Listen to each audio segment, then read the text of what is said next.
आप देख रहे हैं लाइव इंडिया हर पल। नमस्कार, आप देख रहे हैं लाइव इंडिया हर पल। मैं हूं आपके साथ रेखा मिश्रा। पश्चिम बंगाल में विधानसभा चुनाव के दूसरे और अंतिम चरण के प्रचार प्रसार का आज अंतिम दिन है और सभी पार्टियों ने पूरी ताकत झोंक दी है। यानी कि प्रचार प्रसार के अंतिम दिन हर जगह जो है वो रैलियां और जनसभाओं का आयोजन किया गया है। नेताओं की प्रतिक्रिया अभी लगातार सामने आ रही है। दूसरे चरण के चुनाव को लेकर विस्तार पूर्वक हम आपको बताएंगे कि कितनी सीटों पर चुनाव होने हैं और दूसरा चरण का चुनाव इतना महत्वपूर्ण क्यों है। दरअसल आज दूसरे चरण की बात करें तो यह 29 अप्रैल को होने वाला है और 142 विधानसभा क्षेत्रों में जो है वो मतदान होगा और इन विधानसभा क्षेत्रों में उत्तर कोलकाता, दक्षिण कोलकाता, हावड़ा, नदिया, उत्तर 24 परगना, दक्षिण 24 परगना, हुगली और पूर्वी वर्धमान सहित 8 चुनावी जिले शामिल हैं। सभी प्रमुख दलों के नेता रैलियां कर रहे हैं। भाजपा के वरिष्ठ नेता और प्रधानमंत्री नरेंद्र मोदी जो है उन्होंने भी अंतिम दिन पूरी ताकत झोंक दी है और अंतिम दिन प्रचार प्रसार को लेकर कई सारे कार्यक्रम आयोजित किए गए हैं। तृणमूल कांग्रेस की ओर से भी कई सारे कार्यक्रम आयोजित किए गए हैं। यानी कि प्रचार प्रसार का अंतिम दिन और सभी नेताओं ने अपनी पूरी ताकत झोंक दी है। वहीं बंगाल चुनाव को लेकर के किसने क्या कहा है वो आपको सुनाते हैं। देखिए, वो कुछ भी दावा करे, घबराहट उनके चेहरे पे सामने आ रहा है। इस बार बंगाल की जनता भारतीय जनता पार्टी के नेतृत्व में सरकार बनाने का मन बना चुकी है। पहला फेज का चुनाव हो चुका है। सेकेंड फेज का चुनाव 29 तारीख को होगा, उसमें कोई संदेह नहीं है।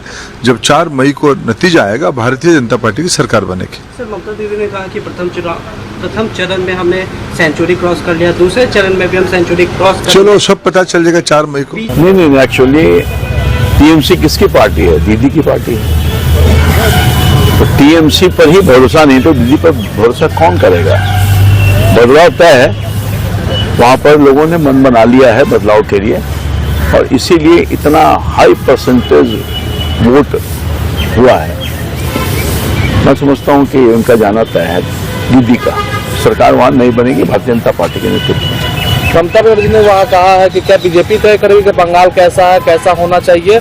उन्हें पहले दिल्ली और पहलगाम को ठीक करना चाहिए। जब पाकिस्तान ने पहलगाम पर हमला किया था तो केंद्र सरकार अतिरिक्त सेना क्यों नहीं भेजी वहाँ पर? भारतीय जनता पार्टी और उनकी सरकार अपने दायित्वों का निर्वहन हमेशा करती रही है और जहां तक पहलगाम की घटना है तो उस घटना को बहुत ही ढंग से सरकार ने लिया है। उसके परिणाम भुगतने पड़े हैं जो दुश्मन लोग हैं और आगे भी कार्रवाई जारी रहेगी।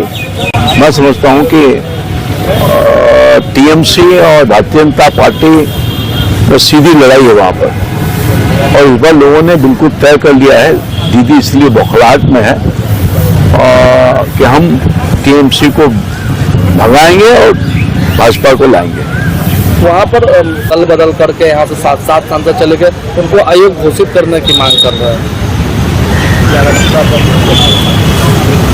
प्रक्रियाएं हैं और प्रक्रिया के अनुसार वो टूट हुआ है और इन सब चीजों को हमारे जो चाहे स्पीकर साहब हों या माननीय चेयरमैन साहब हो वो उसको देखेंगे।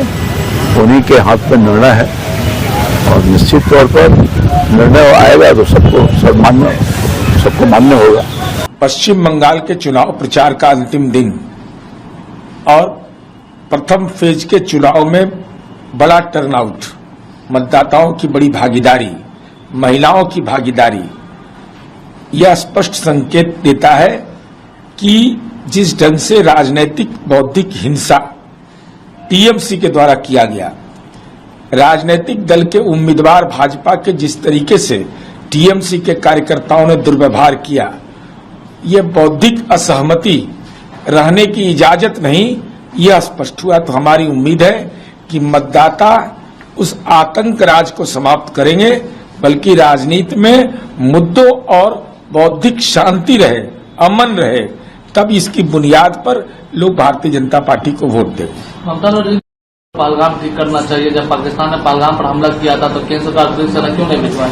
बीजेपी को अधिकार अभी नहीं है, सत्ताधारी दल नहीं है बंगाल में, लेकिन यह सवाल पूछने का तो अधिकार है कि बेटियों को 33% आपने सरकारी नौकरियों में अब तक आरक्षण क्यों नहीं दिया।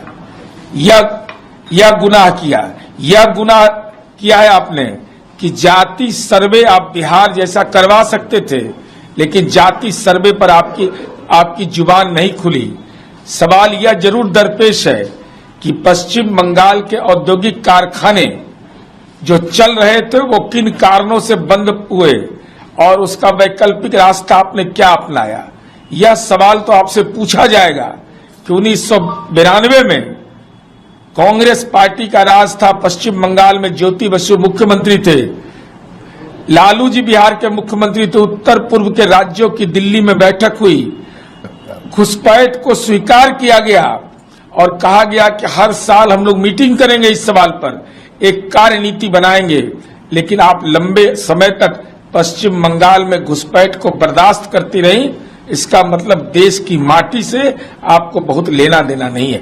दूसरे चरण के बंगाल चुनाव का आज प्रचार का अंतिम दिन है, परसों वोटिंग है। क्योंकि बंगाल के लोगों ने मन बना लिया है। जिस तरह प्रथम चरण का चुनाव हुआ, इतनी हैवी पोलिंग हुई, लोगों का गुस्सा जो टीएमसी और ममता बनर्जी के खिलाफ था वो बूथों पर नजर आया। और इस बार भी जो माहौल है, बंगाल की जनता टीएमसी से उब चुकी है और आदरणीय प्रधानमंत्री जी की ओर देख रही है। तो निश्चित रूप से जो माहौल है वहां आने वाले समय में जब मतगणना होगी तो भारतीय जनता पार्टी पूर्ण बहुमत से वहां सरकार बनाएगी, इसमें कहीं कोई दो राय नहीं। ममता बनर्जी ने कहा है कि क्या बीजेपी तय करेगी कि बंगाल कैसा होना चाहिए कैसा नहीं, उनको पहले दिल्ली बंगाल के लोग तय करेंगे और भारतीय जनता पार्टी एक राष्ट्रीय राजनीतिक दल है। तो निश्चित रूप से लोग टीएमसी से उब चुके हैं तो भारतीय जनता पार्टी की ओर वहां के लोग देख रहे हैं। जिस तरह बंगाल के लोगों के साथ बांग्लादेशी रोहिंग्या घुसपैठियों को बसाकर, प्रशासन के सहयोग से बसाकर वहां दुरुपयोग हुआ है वहां के संसाधन का। तो कटमनी हर मोहल्ले में बिना कटमनी दिए हुए कोई उपाय नहीं है। उद्योगपति पलायन कर रहा है, आम जनता त्रस्त है। और जो ममता बनर्जी बोल रही है पहलगाम, भारतीय जनता पार्टी की सरकार तो पाकिस्तान के अंदर जाकर ऑपरेशन सिंदूर की है। आतंकवादी घटनाएं आज देश में बंद हो गई। जम्मू कश्मीर में छिटपुट घटना होते पूरे देश में बंद हो गई। यह है भारतीय जनता पार्टी की और माननीय प्रधानमंत्री नरेंद्र मोदी जी की कार्यशैली। इसलिए बंगाल के लोग तय करेंगे और बंगाल के लोग टीएमसी के बाद भारतीय जनता पार्टी की ओर ही देख रहे हैं, नरेंद्र मोदी जी की ओर। ममता बनर्जी प्रधानमंत्री के बंगाल आमद से ही घबरा जाती, क्योंकि उनको लगता है कि प्रधानमंत्री को बंगाल के लोग बहुत प्यार करते हैं। अब वो दीदी की जगह मोदी को चाहते। पहले दीदी दीदी जहां होता था वहां मोदी मोदी हो रहा है। इसलिए अपने ही देश के प्रधानमंत्री को अपने ही देश के एक राज्य में प्रचार करने में सबसे ज्यादा दिक्कत का सामना ममता बनर्जी को हो रहा है, क्योंकि ये स्पष्ट हो गया है कि बंगाल में भारतीय जनता पार्टी पूरी ताकत से जीतने वाली है, बीजेपी आने वाली है और दीदी जाने वाली है। इसलिए आजकल मोदी जी पर, अमित शाह जी पर बयान देना उनकी आदत हो गई। बहुत अच्छा माहौल है। देखो, हम तो सिर्फ 10 सीटों पे लड़ रहे हैं। अब पहले जो चरण था उसकी पोलिंग हो गई और आपने देखा 92% के करीब पोलिंग हुई है। और जहां हमारे कैंडिडेट्स थे, खास तौर से कांदी विधानसभा और रघुनाथगंज में, तो काफी अच्छी पोलिंग हुई है दोनों तरफ। और हमको यकीन है, उम्मीद है कि लोगों ने वहां पर वोट डाला है। और जब हम गए थे, कैंपेनिंग भी कर रहे थे, तभी काफी लोग आ रहे थे वहां पे, हमारी सभाओं में, रोड शोज में आ रहे थे और काफी दुआओं से, मोहब्बतों से नवाज रहे थे। और उनको लग भी रहा था कि वाकई में एक ऑल्टरनेट की तरह देख रहे थे, एक विकल्प की तरह देख रहे थे मजलिस इत्तेहादुल मुस्लिमीन को। और बैरिस्टर असदुद्दीन ओवैसी साहब के लिए दिलों में बहुत मोहब्बत है, वहां के लोगों के दिलों में। तो काफी हमको उम्मीद है और जो वोटिंग हुआ है उस हिसाब से लग रहा है इंशाल्लाह हमको कामयाबी मिलेगी। अब देखते हैं 4 तारीख को जब डब्बे खुलेंगे, नताइज आएंगे, मशीन जो क्या होता है देख लेंगे इंशाल्लाह हमको। लेकिन यकीन है अल्लाह की जात से कि इंशाल्लाह हमको इस मर्तबा अच्छी कामयाबी मिलेगी। जैसा यार लगा था बंगाल में, क्या लगता है उसका कितना इफेक्ट होगा? लोग कह रहे थे कहीं ना कहीं बीजेपी को इसका फायदा होगा, तो उसको लेकर क्या? उसका आप ऐसा भी सोच सकते हो ना कि ऐसा की वजह से लोगों ने बहुत वोटिंग डाल दी, लोगों ने बहुत वोट डाल दिए। लोगों को ये भी लग रहा था कि अगर हम वोटिंग नहीं डालेंगे तो हो सकता है हमारी सिटीजनशिप खतरे में आ जाए। तो उस हिसाब से भी काफी अच्छी पोलिंग हुई है। अब एसआईआर का तो तमाम को पता ही है क्या गड़बड़ हुआ है। हमारी तो पार्टी ने सुप्रीम कोर्ट में याचिका भी डाली है, सुनवाई के लिए रखी हुई है। मगर बंगाल की जनता काफी जागरूक है, काफी समझदार है और उन्होंने पूरी तरह से संविधान ने जो अधिकार दिया है वोटिंग राइट का, उसका पूरी तरह इस्तेमाल किया और वोट डाला है।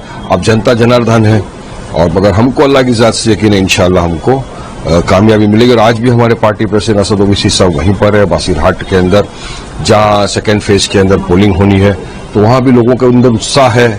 एक विकल्प के तौर पर मजलिस को देख रहे हैं। हम वहां जा रहे देखिए पॉलिटिकल लीडरशिप तैयार करने, हक इंसाफ की लड़ाई है और जो इतने बरसों से वहां पर माइनॉरिटीज के साथ, खास तौर से मुसलमानों के साथ जो अन्याय हुआ, बेइंसाफी हुई उनके साथ, उसके लिए हम वहां पे बात करते हैं। लोगों को न्याय दिलाना है, लोगों का काम करना है। तो तमाम मुद्दे लेकर लोगों के बीच हम गए और लोगों ने बहुत अच्छी रीत से उसको सराहा है। अब रिजल्ट आएंगे, जनता जनार्दन है, जो जनता का फैसला होगा सब मानेंगे इंशाअल्लाह। प्रधानमंत्री जी, तो मेरे साथ फिलहाल अभी के लिए इस खबर में इतना ही। आप देखते रहिए लाइव इंडिया हर पल। नमस्कार।